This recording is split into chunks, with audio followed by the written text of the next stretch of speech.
Hey there, folks. Welcome to Advisory. Hope you guys are all doing well. My name is Mr. Hall. I will once again, for the fourth year in a row, be your advisory coordinator. Most of us know what advisory is. Some of us may be new to it. So let's get into the basics. So what is advisory? It is daily time that we set aside that is apart from schoolwork for students to connect with themselves and others and receive support from their advisors on social and academic questions and issues, as well as future planning for life after graduation. Who does advisory? Everybody in a second and sixth period class. That means you, your classmates, and your teacher, or in this case, your advisors, because they become your advisors during advisory. When advisory happens is every day, every single day from 12:55 to 1:20, the last 25 minutes of second and sixth period. And why do we do advisory? Among other reasons, we want every Longhorn to have the opportunity to succeed. And this time will help you feel more connected to school, stay on track with academic work, and build confidence in what you're going to be able to do in the future. So if it's not really a class, it's not academic work, what sort of things will we be covering in advisory? The first thing is things about social and emotional growth, really how to be a person and how to manage our emotions, how to manage our relationships, how to build community with one another, how to be mindful. The second thing we'll work on is academic skills and habits. We'll talk about things like time management. We will do periodic grade checks with your advisors. We'll have time to do some studying and talk about study skills, all the things you need to be a good student while you're here at WTY. And the third main thing that we cover in advisory is planning for the future. That means getting ready for college and careers, but also how to be a real person in the real world. There will be other topics, but most of them will fall within one of these three categories. And the best part about this is you can have a say in what topics we cover. And I'll show you how to make those suggestions here in a minute. Okay, let's talk about what advisory is and what advisory is not. Advisory is something that happens every day. It does happen from 12:55 to 1:20. Whether you have a sub for the day or whether you have a teacher that may forget to do it, you need to help them remember that we do advisory every day from 12:55 to 1:20. Advisory is structured time to focus on connection and growth. It's an opportunity to get support from your teacher, from your advisor, who I hope that you become closer with as the year goes on. And it's a time to build community with your advisory classes on A and B days. What advisory is not is it's not unstructured free time or time to work on assignments or homework. It's not extra time. We use this time very intentionally. It's not a time to talk about second or sixth period classwork. If you have a second or sixth period, you and your teacher will have to make sure you keep each other accountable to start right at 12:55 so that you have time for the videos or other activities that are in advisory for that day. And it's also not a time to disengage or withdraw. We want as many people as possible to participate because the more people who participate, the better this time will be and the more we will get out of it. Like I said, you have the opportunity to let me know what you want to see covered in advisory. And you can also access the advisory lessons yourself if you ever miss a day of school and you want to see what we talked about, or if you have a sub, you can go through the lessons yourself. And you can get there from Longhorn Country, which you can look up on Google, or you can type in this bit.ly/WTW Longhorn Country. Make sure you capitalize those letters too. So on Longhorn Country, I'll come down here to the advisory tab, and there are all of the links that I may ever need. If you want to see what we did on any given day, every week of advisory has a folder with a date on it and the week number, and you can find the slides in there. This on the right side is very important. If you have a suggestion or any sort of feedback about advisory, this is where you can put it at any time throughout the year. I check them periodically, and I will take into consideration the things that I see in that. Also, instead of going to the slides, if you just want to see a video that I've made, you can go straight to my YouTube channel and find whatever you want there. I also have all of the advisory videos that we have ever looked at in the past. So if you're a senior this year, you can go all the way back to your freshman year and find videos of me when I had hair down to here, if you can believe it. So that's a whirlwind. That's a lot of information about it, but that is what advisory is. I hope advisory continues to be a worthwhile time for you, and we're always trying to make it better. I hope you're excited to see what's in store for this year. But first, whether you've been here at WT White for 4 years or you're brand new to our school, it's important at the beginning of every year to go over expectations and policies and procedures of being a Longhorn. And to that end, I give you, for the 4th year in a row, backed by popular demand, How to be a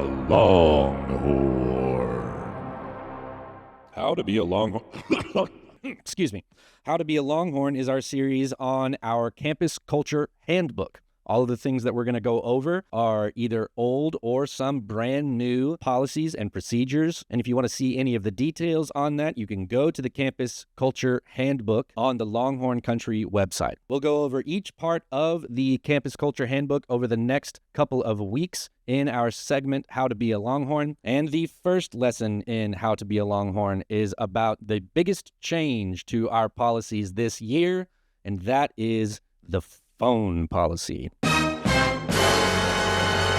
I know most of you have probably heard about it, and this is going to answer many questions that you might have. The first thing that we will talk about are the new policies and procedures, and then we're going to talk a little bit about how we can make the best of it. But ready or not, the change is here. This summer, the Texas legislature, the people that make laws in this state, passed House Bill 1481, requiring schools to prohibit the use of personal cellular devices during the instructional day on school grounds.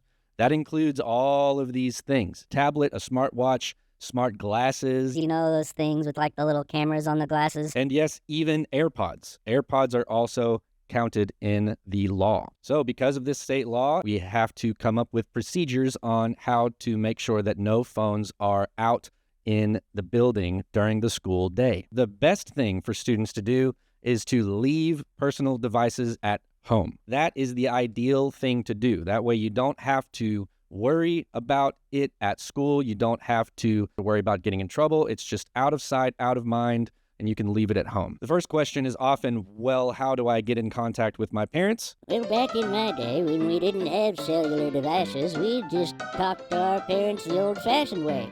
We didn't. But if you need to contact home or somebody outside of the school, you can always use the campus telephones. And when you have a Chromebook, you have access to your email. So the ideal thing is to leave it at home and not even bring it. However, we know that there are things that happen both before and after school that require that you have a cell phone with you. And so you may bring the phones to school. However, any device that you bring to school, any personal cellular device that you bring, will need to be stored in a locked pouch for the entire school day. And that is where these Yondr pouches come in. The pouches look something like this, and they are locked with a special magnet. You can put your phone and smartwatch and AirPods or whatever else you might have in these pouches. So here's how it's going to work. Every student will be assigned a Yondr pouch. Some of you may have gotten one at entry today. If you did not receive a pouch, you will likely receive one tomorrow when you arrive at school. And so make sure the folks at the door that you enter know that you do not have a pouch yet and that you need one. These pouches have to be brought with you every day, even if they are empty. Think of it like an ID badge. You will not be permitted into school without having your Yondr pouch with you. We do not keep the pouches, okay? We don't keep them at school. Once we assign one to you, that is your pouch for the year. And you bring it home and you bring it back to school every day, just like you would any other material. Students will lock their phones and any other personal device in the pouch before entering the building. Students will unlock their Yondr pouches as they exit the building at the end of the day. At the end of the day, the magnets will be by the door, and you unlock the Yondr pouch. Then you can get your phone out and use it as you exit school, and you make sure that you bring the Yondr pouch back with you the next day. If you lose or damage your Yondr pouch, you will be required to purchase another one for $20. And I know that procedure may seem complicated. You'll get used to it. We all will get used to this new change. But if you are intentionally trying to be sneaky or secretive and bringing a phone outside of a pouch, these are the potential consequences that you might incur. And these are not WT White specific. These are for all schools in Dallas ISD. If you are found to have a phone outside of a pouch during the school day, the first offense will be 1 day of reset. The second will be 2 days of reset. Third offense will be 3 days of reset. Each time your phone will be confiscated and only your parent will be allowed to come up and get it for you. After the fourth offense, students are sent to DAEP. This is very important. If you are found using a cell phone device in the restroom or a locker room on campus, we don't do the first to second or third offense. You go straight to DAEP. A lot of what the law is trying to prevent is phones in bathrooms. And so the first time that you are found in a restroom or a locker room with a phone, it's an automatic referral to DAEP. Oof. I know that's a lot of change. I know this is going to be a lot to deal with. It's upsetting maybe to some of us. It is confusing. We can get mad and we can get upset, and those feelings can be valid, but we can't control what the Texas legislature does, and we can't control really the decisions that are made at the district level. What we can control is our own attitude when big things like this change. So instead of remaining upset with the new changes, we can see these policies as an opportunity. We can see it as an opportunity to disconnect from our phones. I will be the first to admit that I am on my phone far too much. And so this is going to be a good opportunity for me to disconnect from my phone and to practice being fully present in the moment. We can see it as an opportunity to learn how to focus more on the task that is in front of us, whether it's in class or in athletics or even just talking to someone new, because another opportunity we get from this is to build stronger relationships face-to-face in real life. And the final opportunity I can think of is that we have an opportunity to learn balance between our real life and our life online. That is all from me for today. I want you to go to the next slide and briefly discuss the new phone policies. I'm sure you will anyway. And then make sure not to spend too much time on that discussion because you also have a name game to play. We want to spend half of our advisories over the next couple of weeks getting to know each other better. And so you'll find a discussion and the name game on the next couple of slides. I'll see you tomorrow with more installments of how to be a Longhorn. Until then, be good to yourself and others, and I'll see you real soon.